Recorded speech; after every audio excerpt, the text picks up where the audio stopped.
انتقام نہیں دیا، بدلہ نہیں دیا۔ دین کے معاملے میں آپ غضبناک ہوئے، دین کے معاملے میں آپ نے ناراضی کا اظہار فرمایا کہ میرا جی چاہتا ہے ان لوگوں کے گھروں کو آگ لگا دوں جو بنا کسی عذر کے مسجد میں آ کر جماعت میں شریک نہ ہو، گھر میں نماز پڑھ لے، ان کے گھروں کو جلا دوں۔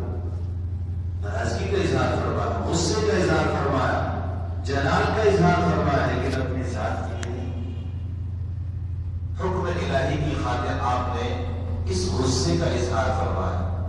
جہاں آپ کی ذات کی بات آئی، لوگوں نے آپ کو زہر دینے کی کوشش کی، لوگوں نے آپ کو قتل کرنے کی کوشش کی، آپ کو پتہ بھی چل گیا، لیکن آپ نے ان زہر دینے والوں کو بھی معاف کر دیا، اور وہ قتل کے در پہ جو لوگ تھے دھوکے سے آپ کو قتل کرنا چاہ رہے تھے، آپ نے ان کو بھی معاف کر دیا۔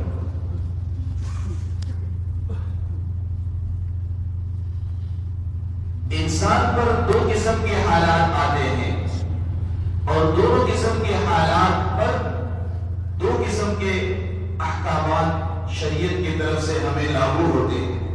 میں نے آپ سے کہا انسان پر کبھی جمال الہی کا تجلی ہوتا ہے، اور کبھی کسی انسان پر جلال الہی کا بھی تجلی ہوتا ہے۔ جمال الہی کی تجلی کی صورت یہ ہے، انسان جہاں پر بھی ہاتھ ڈالتا ہے وہ کامیابی کو پا لیتا ہے، وہ مٹی کو ہاتھ لگاتا ہے وہ مٹی سونا بن جاتا ہے، اس کے بگڑتے ہوئے کام بننے لگ جاتے ہیں، نقصان کے راستوں سے اس کو فائدہ حاصل ہو جاتا ہے۔ یہ جمال الہی کی تجلی ہے۔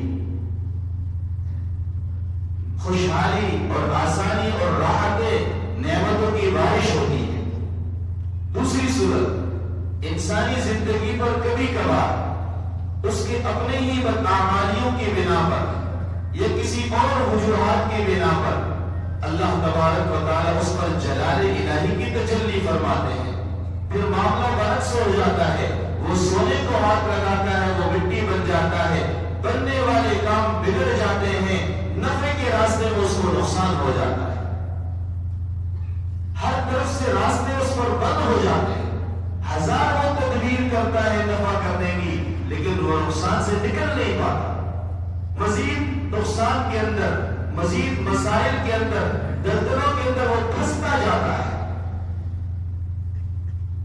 اور اس کے نکلنے کے کوئی راستے نہیں ہوتے، کیونکہ فیصلے تو اوپر سے ہوتے ہیں۔ اب اس پر جلال الہی کی تجلی ہے، اس وجہ سے معاملات اس کے برعکس ہو رہے ہیں۔ میں نے آپ سے کہا جب انسان پر جمال الہی کی تجلی ہو، ہر طرف اس کے کام بنتے جا رہے ہو، ایسی صورت میں اس کو شکر کے دامن کو مضبوطی سے تھام لینا چاہیے، تاکہ اللہ ان نعمتوں کو سے چھین نہ لے، بنتے ہوئے کام بگڑ نہ جائے، نفع والا کام نقصان کی طرف نہ چلا جائے، وہ کامیابی کی بلندی پر تھا ناکامی کی طرف واپس نہ آ جائے۔ اس کے لیے ضروری ہے کہ وہ شکر کے دامن کو تھامے رکھے۔ لیکن اگر دوسرا مسئلہ ہے، جلال الہی کی تجلی ہے، بنتے ہوئے کام بگڑ رہے ہیں، نقصان کی طرف جا رہا ہے، ہر طرف سے راستے بند ہو رہا ہے، اندھیرا ہی اندھیرا اس کی زندگی میں ہے، ایسی صورت میں بھی اس کو صبر کے دامن کو تھام لینا چاہیے۔ پہلی صورت میں شکر کے دامن کو تھامنا چاہیے تھا، اور دوسری صورت میں صبر کے دامن کو تھامنا چاہیے، اور یہ صبر انسان کو کہاں سے کہاں پہنچا دیتا ہے اس کا آپ وہم و گمان بھی نہیں کر سکتے۔ یہ نقصان سے انسان کو نفع کی طرف لے جاتا ہے، انسان کے درجات کو بلند کرتا ہے۔ اس کی بے شمار مثالیں ہیں دوست، تو لہٰذا ان دونوں حالتوں میں شیطان کی وار سے بچنے کی ضرورت ہے۔ اگر جلال الہی کی تجلی ہو، ہر طرف سے نقصان ہی نقصان ہو، تو شیطان آپ کو مایوس کرتا ہے، ارے تو نمازیں پڑھتا ہے، تیری نمازوں کا کیا فائدہ، تو یہ داڑھی رکھ لی ہے، تیری داڑھی کا کیا فائدہ، نقصان ہی نقصان کر رہا ہے، مسائل کا شکار ہو رہا ہے، اسے ناامیدی کی طرف لے جاتا ہے۔ بسا اوقات اس ناامیدی کی بنا پر انسان بہت دور چلا جاتا ہے، اور وہ دائرہ اسلام سے نکل کر دائرہ کفر میں چلا جاتا ہے۔ اللہ ہم سب کی حفاظت فرمائے۔ اور جمال الہی کی تجلی ہو، اس وقت شیطان کی کوشش ہوتی ہے، چونکہ پیسوں کی فراوانی ہے اور ہمارے دنیا میں ہر کام پیسوں سے ہوتا ہے، تو اب اس کی شیطان کی کوشش اور چاہت یہ ہوتی ہے اس کو غفلت کے اندر مبتلا کر دے، اس کو اس ذات سے غافل کر دے جس نے اس پر نعمتوں کی بارش کی ہے۔ اب اس کے پیسے غلط استعمال ہونے شروع ہو جاتے ہیں، عیاشیوں کے اندر، مستیوں کے اندر پیسے خرچ ہونے لگ جاتے ہیں، غلط راستوں پر پیسے خرچ ہونے لگ جاتے ہیں صحیح راستوں کے بجائے۔ تو دونوں صورتوں میں شیطان کے وار سے بچنا ضروری ہے۔ نہ آدمی مایوس ہو مصیبت کے وقت کہ وہ کفر کی طرف چلا جائے، نہ وہ نعمتوں کی فراوانی کے وقت اس قدر غفلت میں ہو کہ اپنے رب کو ہی وہ بھول جائے۔ دونوں سے بچنے کی ضرورت، اور ہماری کامیابی اسی میں ہے کہ ہم اگر نعمتوں کی بارش ہے تو صبر، نعمتوں کی بارش ہے تو شکر والی زندگی کو اپنا لیں، اور اگر پریشانی ہے، مصائب ہے تو صبر والی زندگی کو اپنا لے۔ اس کے علاوہ کوئی ہمارے پاس تیسرا راستہ نہیں ہے دوستو، تیسرا راستہ نہیں ہے ہمارے پاس، انہی دو راستوں کو اپنانا پڑے گا، اس کے علاوہ کوئی راستے ہمارے پاس نہیں ہے۔ بہرحال بات چل رہی تھی کہ صبر کے بے شمار فوائد ہیں، اور صبر کی باتیں تو ہم کرتے ہیں لیکن ہماری زندگیاں صبر سے خالی ہیں۔ صبر کی باتیں تو ہم کرتے ہیں، وہ زبان کی حد تک ہے، ہماری زندگیاں آج صبر سے خالی ہیں۔ اب صبر، اس کو مثالوں سے آپ سمجھنا چاہیں تو کچھ واقعات میں آپ کے سامنے گزشتہ جمعے عرض کر چکا ہوں، کچھ واقعات آپ کے سامنے ذکر کرتا چلوں۔ حضرت شاہ اسماعیل شہید رحمت اللہ علیہ شاہی خاندان سے تعلق تھا، شہزادے تھے، اپنے وقت کے بہت عظیم انسان تھے، اور سب کچھ قربان کر کے جہاد کے راستے میں نکل پڑے تھے۔ بلاخر آپ کے پاکستان کی سرزمین بالا کوٹ میں آپ کو شہادت نصیب ہوئی۔ یہی شاہ اسماعیل شہید رحمت اللہ علیہ دہلی کے ایک مجمع عام سے خطاب کر رہے تھے۔ اس واقعے کو نقل کرنے والے مفتی محمد شفیع صاحب رحمت اللہ علیہ آپ مجمع عام سے خطاب کر رہے تھے۔ اب لاکھوں کا مجمع ہے، ایک آدمی کھڑا ہو گیا اور کھڑے ہو کر کہنے لگا کہ آپ ولد الزنا ہے، زنا کے پیداوار ہے، بالبازی دیگر حرامی ہیں آپ۔ حضرت شاہ اسماعیل شہید رحمت اللہ علیہ نے اس کی بات کو سننے کے بعد کچھ لمحے کے لیے خاموش ہوئے۔ میں اور آپ ہوتے تو فوراً ہی جواب دے دیتے، اس نے ایک لفظ بولا ہم 10 بول دیتے، اور ہمارے چاہنے والے اس کا ٹکا بوٹی بنا دیتے۔ لیکن حضرت شاہ اسماعیل شہید رحمت اللہ علیہ نے بڑے صبر کے ساتھ فرمایا، حضرت آپ کو غلط فہمی ہوئی ہے، میرے والد صاحب کے نکاح کے گواہ فلاں علاقے میں موجود ہیں، ان کا ایڈریس میں آپ کو بتا دیتا ہوں، ان سے جا کر آپ پوچھ سکتے ہیں، وہ میرے والد کے نکاح کے گواہ ہیں، الحمدللہ ابھی زندہ ہے۔ بات تو انہوں نے بڑی سخت کہی تھی، کہنے والے نے، اعتراض کرنے والے نے، اعتراض کرنے والا ہمیشہ اندھے کے مانند ہوتا ہے، اسے دکھائی کچھ نہیں دیتا، لیکن حضرت نے بڑے خوش اسلوبی کے ساتھ اس کو جواب دیا۔ آج تو کوئی ہمیں آنکھیں دکھا دے تو ہم کہتے ہیں کہ اینٹ کا جواب ہم پتھر سے دیں گے بھائی، اینٹ کا جواب ہم پتھر سے دیں گے بھائی، اور پھر غیرت کا نام لے لیتے ہیں، یہاں ہم بڑے غیرت مند بن جاتے ہیں، لیکن شریعت کے احکامات کو جب پامال کر رہے تو اس وقت ہماری غیرت کہاں جاتی ہے؟ جب شریعت کے احکامات کو ہم پامال کر رہے ہوتے ہیں اس وقت ہماری غیرت کہاں جاتی ہے؟ تو عزیزان محترم، یہ واقعات صرف کتابوں کی حد تک رہ گئی، ہماری زندگیاں صبر سے خالی ہو چکی ہے۔ حضرت امام ابو حنیفہ رحمت اللہ علیہ، امام اعظم امام ابو حنیفہ رحمت اللہ علیہ، اس وقت کی بات ہے جب آپ کا ڈنکا چاند پوری دنیا میں بجا ہوا تھا، اس وقت کے سب سے بڑے عالم آپ مانا جاتے تھے۔ تو آپ سے ایک صاحب نے آ کر، بسا اوقات بعض لوگوں کو اللہ والوں سے کچھ الرجی ہوتی ہے، ان کو ستانے کی کوشش کرتے ہیں، ان کو بدنام کرنے کی کوشش کرتے ہیں۔ حضرت امام ابو حنیفہ رحمت اللہ علیہ بیٹھے ہوئے تھے لوگوں کے درمیان، ایک صاحب آئے اور آ کر کہنے لگے کہ آپ کے والد صاحب فوت ہو گئے، آپ کی والدہ بیوہ ہو چکی ہے، اور اس وقت آپ کی والدہ کی عمر 80 سے 90 سال، اس وقت کی بات ہے۔ وہ صاحب آ کر کہنے لگے آپ کی والدہ بہت حسینہ اور جمیلہ ہے، حسین و جمیل خاتون ہے، اور بیوہ سے نکاح کرنا سنت ہے، لہذا آپ اپنی والدہ کا نکاح مجھ سے کروا دیں۔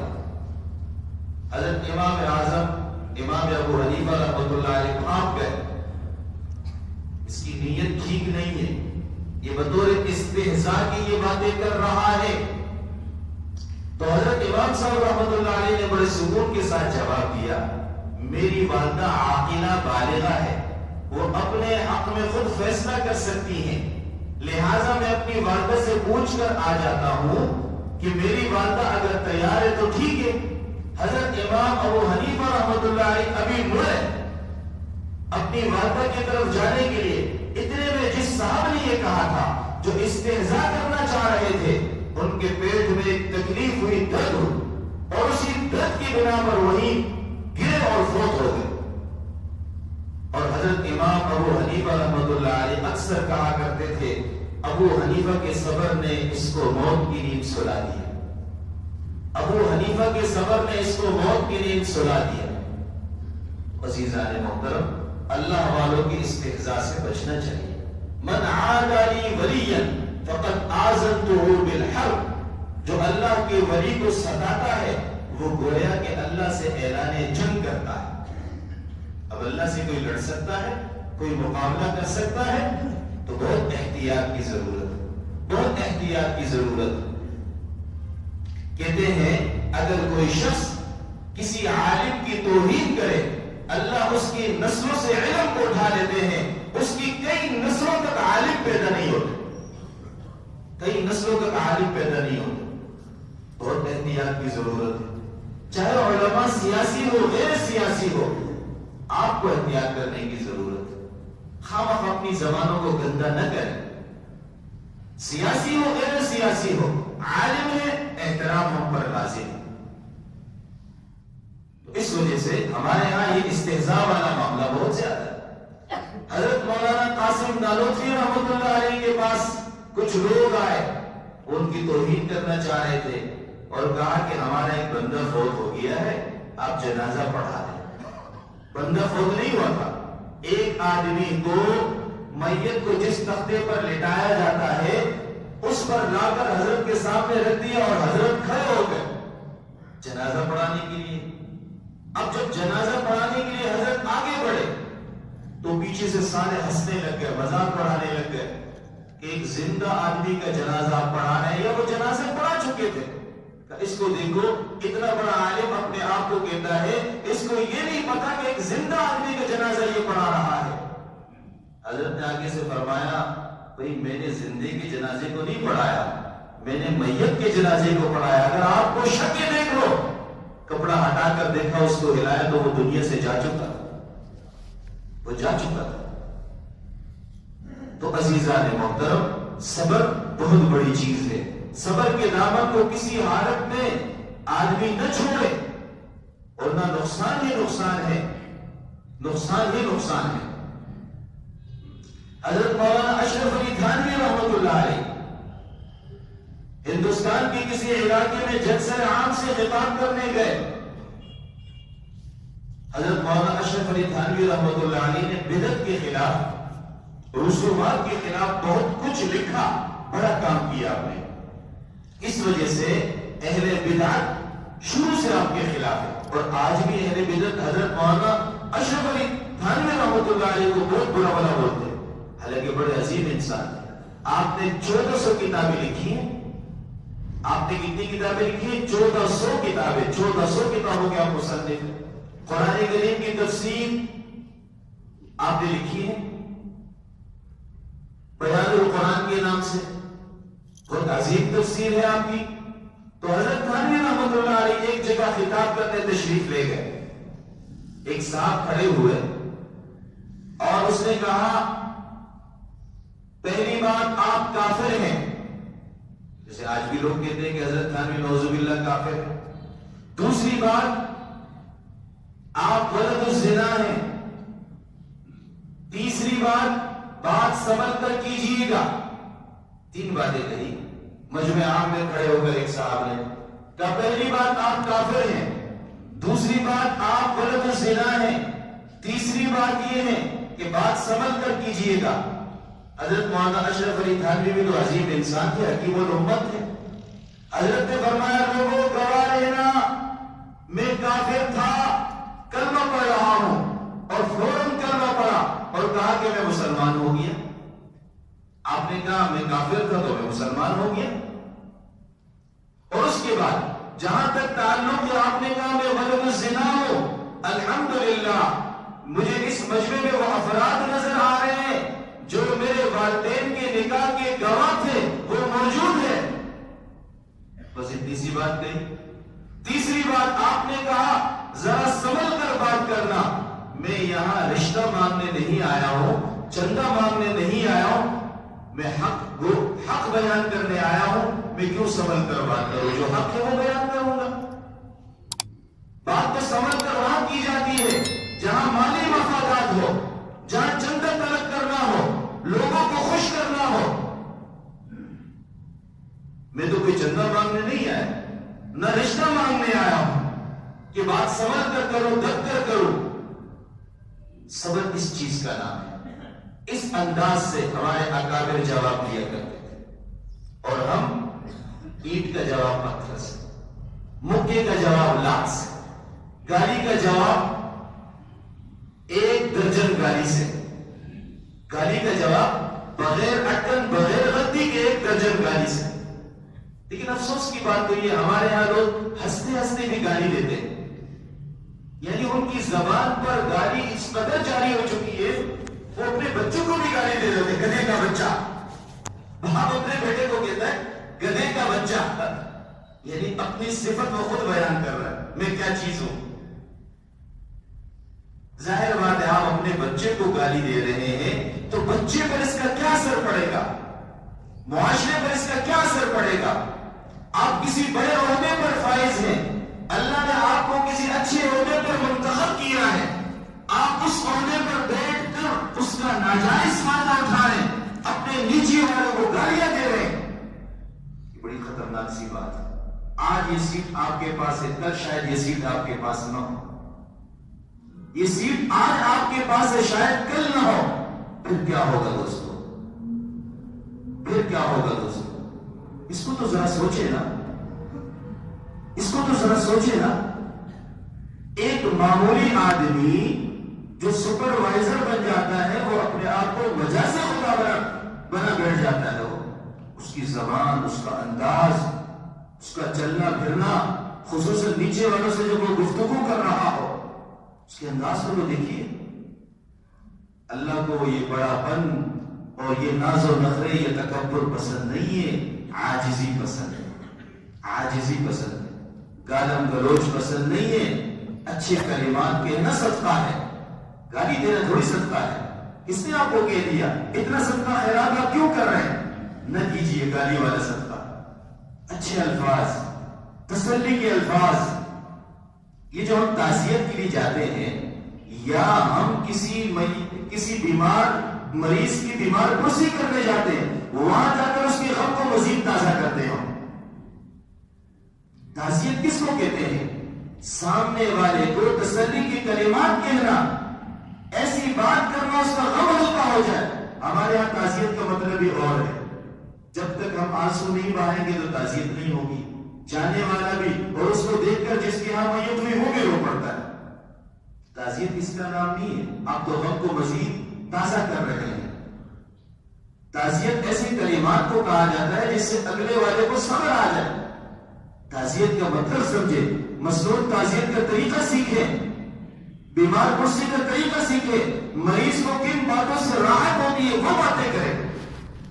ایک آدمی کینسر کے مرض میں مبتلا, آپ جا کر کہتے ہیں یار کینسر والے نہیں بچتے, میرے پڑوس میں ایک آدمی کو کینسر تھا وہ مر گیا. وہ بیچارہ تو ویسے ہی آپ کی ان باتوں کی بنا پر مزید اندر سے ختم ہو جائے گا. ایسی باتیں کہیں جس سے اس کا ایک پاؤں خون بڑھ جائے, ایسی باتیں نہ کہیں کہ اس کا خون ہی خشک ہو جائے. اب تو ایسی باتیں کہتے ہیں کہ خون ہی خشک ہو جاتا ہے. ہاں فلاں آدمی کو فالج ہوا تو ٹھیک نہیں ہوا یار ابھی تک، خطرہ ہے آپ بھی ٹھیک نہیں ہوں گے، پھر تو آپ مزید مایوسی کی باتیں کر رہے ہیں۔ تو بہرحال صبر کی باتیں کرنی چاہیے، اور صبر بہت بڑی چیز ہے۔ ہمارے بزرگوں کی مختلف شان ہے۔ مفتی محمد تقی عثمانی صاحب نے اپنی کتاب کے اندر یہ واقعہ لکھا کہ ہندوستان کے اندر ایک صاحب نے کہا بزرگوں کی مختلف شانیں ہیں، بزرگوں کی مختلف شانیں ہیں، میں جاننا چاہتا ہوں، دیکھنا چاہتا ہوں وہ شان کیا ہے، حالتیں کیا ہے بزرگوں کی۔ تو کسی بزرگ نے ان سے کہا کیا تو اللہ والوں کے پیچھے پڑ گئے، اپنے کام سے کام رکھ۔ اس نے کہا نہیں، میں جاننا چاہتا ہوں بزرگوں کی شان کیا ہے، حالت کیا ہے، کیفیت کیا ہے۔ کہا اچھا، اگر تو بزرگوں کو جانچنا پرکھنا چاہتا ہے تو دہلی کی جامع مسجد میں 3 بزرگ بیٹھے ذکر کر رہے ہیں، جاؤ ان کو جا کر جھانچ لو۔ اور جھانچنے کا طریقہ یہ ہے، امتحان کا طریقہ ہے کہ تینوں کو پیٹھ پر مکہ مار دینا۔ اب وہ گیا، جانے کے بعد اس نے اس مسجد میں جا کر 3 بزرگوں کو دیکھا جو ذکر اذکار میں مصروف ہے، اللہ اللہ کرنے میں مصروف ہے۔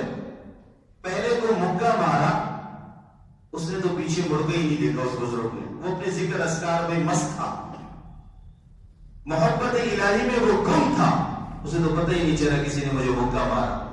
عشق الہی میں کے اندر وہ آخری حد کو پہنچا ہوا تھا۔ دوسرے بزرگ کو جیسے ہی مکہ مارا، اس بزرگ نے مڑ کر اس کو بھی زور سے ایک دھوکہ مار دیا۔ اب تیسرے بزرگ کے پاس پہنچا، تیسرے بزرگ کو مکہ مارا، اس نے اس کے ہاتھ کو پکڑا اور چوما، یار آپ کو مکہ مارتے ہوئے کوئی تکلیف تو نہیں ہوئی؟ میں آپ کا ہاتھ دبا دیتا ہوں، شاید آپ کو تکلیف ہوئی ہوگی۔ اب وہ یہ سب کچھ کرنے کے بعد واپس آ گیا، اس بزرگ سے کہا کہ یار آپ نے کہا مکہ مارنا، میں نے تینوں کو مکہ مارا، تینوں کی عجیب انداز۔ پھر اس بزرگ نے تشریح کی، کہا کہ جہاں تک پہلے بزرگ کا تعلق تھا جس کو آپ نے مکہ مارا، اس نے یہ سوچا ہوگا کہ میں اللہ کے ذکر میں مصروف ہوں، اب کیا پیچھے مڑ کر دیکھنا، کون ہے بدلہ لینا، اس میں وقت ضائع ہوگا، جو وقت مجھے ذکر الہی میں صرف کرنا ہے وہ میں بدلے میں کیوں خرچ کروں۔ اس لیے اس نے آپ کو کچھ نہ کہا، وہ اپنے یاد الہی میں ذکر اذکار میں مصروف رہا، اس نے مڑ کر بھی نہیں دیکھا یہ مکہ مارنے والا کون ہے۔ جہاں تک دوسرے بزرگ کا تعلق ہے کہ آپ نے مکہ مارا، اس نے جواب میں مکہ مارا، اس نے آپ پر احسان کیا، اس نے آپ پر احسان کیا۔ کیوں؟ شرعی لحاظ سے اگر کوئی کسی کو مکہ مارے، شرعی لحاظ سے وہ بدلے کے طور پر اتنا ہی زور سے مکہ مار سکتا ہے۔ السن بالسن، کسی نے آپ کی دانت کو توڑ دیا، آپ اس کے دانت کو توڑے، اس کے بدلے میں، یہ شرعی حکم ہے۔ اب اس بزرگ نے بدلہ لے لیا، بدلہ لے کر آپ پر احسان کیا، اور اس کے بعد حضرت مولانا اشرف علی تھانوی رحمۃ اللہ علیہ کا قول ذکر کیا۔ فرمایا حضرت تھانوی رحمۃ اللہ علیہ فرماتے ہیں اگر اللہ ہمارے بدلہ نہ لے، صبر کر لے، اگر اللہ ہمارے بدلہ نہ لے اور صبر کر لے تو جس آدمی نے زیادتی کی وہ اس کی نسل تباہ ہو جاتی ہے، وہ اس کے ساتھ اس کی نسل بھی تباہ ہو جاتی ہے۔ تو اس نے تو احسان کیا، بدلہ لے لیا، معاملہ برابر ہو گیا، اس نے بددعا نہیں کی۔ جہاں تک تیسرے بزرگ کا تعلق ہے کہ جنہوں نے ہاتھ کو پکڑا اور پکڑنے کے بعد سہلانے کی کوشش کی، ان پر مخلوق خدا کی شفقت غالب ہے، اور شفقت غالب ہونے کے بنا پر انہوں نے آپ کے ہاتھ کو چوما اور آپ کے ہاتھ کو دبانے کی کوشش کی، کہیں آپ کو میرے وجہ سے تکلیف تو نہیں ہوئی، مکہ آپ مجھے مار رہے ہیں لیکن آپ کے ہاتھ میں تکلیف تو نہیں ہوئی، آپ کے ہاتھ میں تکلیف تو نہیں ہوئی۔ تو یہ اللہ والوں کی مختلف شانیں ہیں، بعض بدلہ لیتے ہیں، بعض بدلہ نہیں لیتے۔ اور تیسرے بزرگ کے بارے میں فرمایا، انہوں نے یہ کہا کہ میں بدلہ لے سکتا تھا، اپنے سینے کی آگ کو ٹھنڈا کر سکتا تھا، لیکن میں نے بدلہ نہیں لیا تاکہ جہنم کی آگ ٹھنڈا ہو جائے۔ سینے کی آگ کو بجھانے کے بجائے میں نے جہنم کی آگ کو بجھانے کی کوشش کی، اور بدلہ نہ لینے پر، صبر کرنے پر اللہ تبارک و تعالیٰ جہنم کی آگ کو ٹھنڈا فرما دیتے ہیں، جہنم کی آگ کو ٹھنڈا فرما دیتے ہیں۔ اور کل قیامت کے دن اللہ کچھ اپنے مخلوقوں میں سے اپنے بندوں میں سے کچھ بندوں کو اس وجہ سے معاف کر دیں گے، کچھ بندیوں کو اس وجہ سے معاف کر دیں گے، وہ دنیا میں ان کے پاس موقع تھا بدلہ لینے کا، ان کے پاس دنیا میں موقع تھا بدلہ لینے کا، لیکن انہوں نے اللہ کی خاطر یہ سوچتے ہوئے یہ اللہ کا بندہ ہے، یا یہ سوچتے ہوئے یہ اللہ کی بندی ہے، انہوں نے معاف کر دیا۔ اللہ اس موقع پر ان کو معاف فرمائیں گے جس موقع پر اللہ کے علاوہ کوئی معاف کرنے والی ذات نہیں ہوگی۔ جی بہت بڑی بات ہے دوستو، معاف کر دینا اصل ہے، بدلہ لینا کمال نہیں ہے، بدلہ لینا کمال نہیں ہے۔ زمانے جاہلیت کے طریقہ کار اب ہمارے اندر آ گیا، کتابوں کے اندر آتا ہے ایک جنگ ہوئی تھی زمانے جاہلیت میں، جس جنگ کو جنگ بسوس کہا جاتا ہے۔ اس جنگ کی ابتدا کیسے ہوئی؟ حیرت ہوگی آپ کو، اپنے گلی محلے یاد آ جائیں گے۔ اس جنگ کی ابتدا اس طرح ہوئی، ایک سانپ کی مرغی تھی، اس مرغی کے بچوں نے دوسرے سانپ کے کھیت میں جا کر اس کھیت میں سے کچھ کھا لیا، کھیت کو کچھ خراب کر دیا۔ خراب کرنے کے نتیجے میں یہ مرغی کا مالک اور کھیت والے کے آپس میں لڑائی ہوئی، پہلے منہ سے، منہ کے بعد ڈنڈوں سے، پھر ہتھیار سے شروع ہوئی، اور یہ جنگ 40 سال تک چلتی رہی۔ ہزاروں لوگ مارے گئے۔ کیوں؟ کہاں سے بات شروع ہوئی؟ چوزوں اور مرغی سے، چوزوں اور مرغی سے، اور کھیت میں سے کچھ کھا لیا، یہاں سے بات شروع ہوئی۔ یہ لڑائی چلتی رہی، یہ لڑائی چلتی رہی 40 سال تک، یہاں سے بھی لاش گرتے رہے، یہاں سے بھی لاش گرتے رہے۔ تو آج ہمارے گاؤں دیہات میں یہ معاملات نہیں۔ آپ جائیں، یہ جو قبائلی علاقے ہیں ان میں یہ پرانی جو ہے نا وہ ان کی آپس کی دشمنیاں چلی آ رہی ہیں۔ وہ لوگ بھی رات کی تاریکی میں نکلتے ہیں، یہ لوگ بھی رات کی تاریکی میں نکلتے ہیں، وہ بھی ان کے فرد کو مار کر خوش ہوتے ہیں اور یہ بھی ان کے فرد کو مار کر خوش ہوتے ہیں۔ کسی انسان کو تڑپا کر ہم خوش ہوتے ہیں، کتنے سخت دل ہو گئے۔ اور یہ جو جنگ چلی 40 سال تک، نبی کریم صلی اللہ علیہ وسلم کے دور میں آ کر آپ کی تعلیمات کے بنا پر یہ جنگ ختم ہوئی، آپ کی تعلیمات کی بنا پر آ کر یہ جنگ ختم ہوئی۔ اور یاد رکھیے، صبر کرنے کی بنا پر انسان کے درجات بہت بلند ہو جاتے ہیں، صبر کرنے کی بنا پر انسان کے درجات بہت بلند ہو جاتے ہیں۔ حضرت عبداللہ بن سلام رضی اللہ تعالیٰ عنہ فرماتے ہیں، حضرت عبداللہ بن سلام رضی اللہ تعالیٰ عنہ فرماتے ہیں، یہ ایک یہودی عالم تھے اور بعد میں یہ مسلمان ہو گئے، بڑے مشہور عالم تھے حضرت عبداللہ بن سلام رضی اللہ تعالیٰ عنہ۔ حضرت عبداللہ بن سلام رضی اللہ تعالیٰ عنہ فرماتے ہیں کہ قیامت کے دن آواز لگائی جائے گی کہ کہاں ہے وہ لوگ جن کا حق اللہ پر ہے، کہاں ہے وہ لوگ جن کا حق اللہ پر ہے، وہ آئے اپنے حق کو وصول کر لے۔ حضرت عبداللہ بن سلام رضی اللہ تعالیٰ عنہ فرماتے ہیں کہ قیامت کے دن آواز لگائی جائے گی، فرشتے آواز دیں گے، کہاں ہے وہ لوگ جن کا حق اللہ پر ہے، جو دینا لازم ہے، اللہ ان کو حق دینا چاہتے ہیں، آئے وہ اپنا حق وصول کرے۔ پوچھا جائے گا یہ کون لوگ ہیں جن کا حق اللہ پر ہے اور اللہ ان کو حق دینا چاہتے ہیں؟ جواب ملے گا یہ وہ لوگ ہوں گے جن پر دنیا میں کوئی مصیبت آئی ہوگی، کوئی پریشانی آئی ہوگی، اس مصیبت کی بنا پر، اس پریشانی کی بنا پر ان کی آنکھیں نم ہو چکی ہوگی اور آنسو کا ایک قطرہ بہ کر ان بالوں تک پہنچ چکا ہوگا۔ یہ وہ لوگ ہیں جنہوں نے مصیبت پر، پریشانی پر صبر کیا، ان کے آنسو بہ گئے غم کی بنا پر، پریشانی کی بنا پر۔ ایسے لوگوں کو آج اللہ تبارک و تعالیٰ بدلہ دیں گے اور اس وقت بدلے کو دیکھ کر ہر آدمی کہے گا کاش کہ زندگی پر مجھ پر مصیبت ہوتی اور میں صبر کرتا رہتا۔ اور اس کے بعد یہ پہلی دفعہ ندا دی جائے گی نا، اس کے بعد اسی روایت میں دوسری مرتبہ ندا دی جائے گی، کہاں ہیں وہ لوگ جن کو بلا حساب کتاب کے جنت میں داخل ہونا ہے؟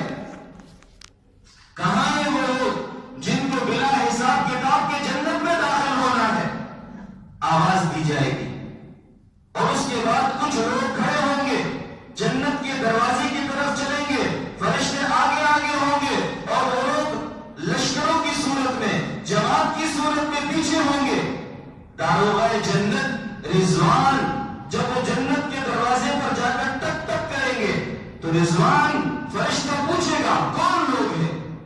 کہ بھائی یہ وہ لوگ ہیں جو جنتی ہے، جن کو جنت میں داخل ہونا ہے. تو رضوان فرشتہ کہے گا ابھی حساب کتاب نہیں ہوا، ابھی کسی کے لیے فیصلہ نہیں ہوا جنت میں جانے کا، یہ کون لوگ ہیں؟ اور اس کے بعد بتلایا جائے گا یہ وہ لوگ ہیں جو دنیا میں صبر کرنے والے تھے، اور اللہ نے صبر کرنے والوں کے لیے اعلان کیا تھا جن کو اللہ بلا حساب کتاب کے جنت میں داخل فرمائے. یہ وہ لوگ ہیں جو بلا حساب کتاب کے جنت میں داخل ہونے والے لوگ ہیں. یہ وہ لوگ ہیں. اور اس کے بعد دروازہ کھولا جائے گا. انما یوفی الصابرون اجرهم بغیر حساب. آیت کا مطلب ہی یہی ہے. دروازہ کھولا جائے گا اور یہ لوگ بلا حساب کتاب کے پروٹوکول کے ساتھ اعزاز کے ساتھ جنت میں داخل ہوں گے. یہ وہ لوگ ہوں گے جو صبر کے بارے میں گردان پڑنے والے نہیں ہوں گے. یہ وہ لوگ نہیں ہوں گے جو صبر کے بارے میں باتیں کرنے والے ہوں گے. یہ وہ لوگ ہوں گے جو صبر کرنے والے ہوں گے. صبر کے بارے میں کہنے والے وہ تھے، باتیں کرنے والے وہ تھے، واقعات سنانے والے وہ تھے، لیکن صبر کرنے والے بہت کم ہیں. صبر کرنے والے بہت کم ہیں. واقعات تو بے شمار میرے ذہن میں ہے. وقت ختم ہے. ایک آخری بات عرض کر کے اپنی بات کو ختم کروں گا. حضرت موسیٰ علیہ السلام کی طرف اللہ نے وحی بھیجی. حضرت موسیٰ علیہ السلام کی طرف اللہ نے وحی بھیجی. اے موسیٰ، کیا تو یہ چاہتا ہے کہ جن مخلوق خدا پر یہ سورج طلوع اور غروب ہو، وہ ساری مخلوقات تیرے لیے خیر کی دعائیں کرے، رحمت کی دعائیں کرے، تو یہ چاہتا ہے؟ حضرت موسیٰ علیہ السلام نے فرمایا کیوں نہیں، میری تو چاہت ہے سارے لوگ میرے لیے خیر کی دعا کرے، مچھلیاں میرے لیے خیر کی دعا کرے، چونٹیاں میرے لیے خیر کی دعا کرے، حشرات الارض میرے لیے خیر کی دعائیں کرے، کیوں نہیں میرے چاہتا؟ تو اللہ تبارک و تعالیٰ نے حضرت موسیٰ علیہ السلام سے جواب میں فرمایا اگر تیری چاہت یہ ہے ساری مخلوق اللہ کی 18,000 جو مخلوقات ہیں وہ سب کے سب تیرے لیے خیر کی دعا کرے اور مغفرت کی دعا کرے تو اس کے لیے بہت آسان سا نسخہ ہے. فرمایا میرے اللہ جلدی سے بتا دیجیے وہ نسخہ کیا ہے کہ ساری مخلوق میرے لیے خیر کی دعا کرے، ساری مخلوق میرے لیے مغفرت کی دعا کرے. فرمایا وہ نسخہ یہ ہے اگر مخلوق خدا تجھے ستائے اس پر تو صبر کر لے، ساری مخلوق تیرے لیے خیر کی دعا کرے. مخلوق خدا تجھے ستائے تو جس پر صبر کر لے. وہ شاید آپ کو اندازہ نہیں ہے حضرت موسیٰ علیہ السلام کو ان کی اپنی قوم نے اتنا ستایا حتیٰ کہ بنی اسرائیل نے یہاں تک کہہ دیا حضرت موسیٰ نامرد ہے.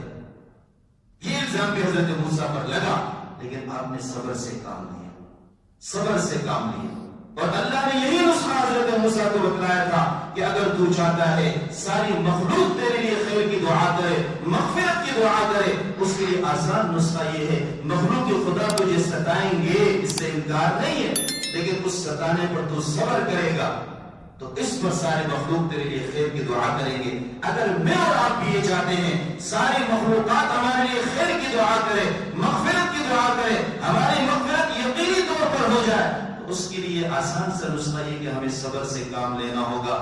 اللہ ہمیں صابرین میں سے بنا دے. وآخر دعوانا ان الحمد للہ.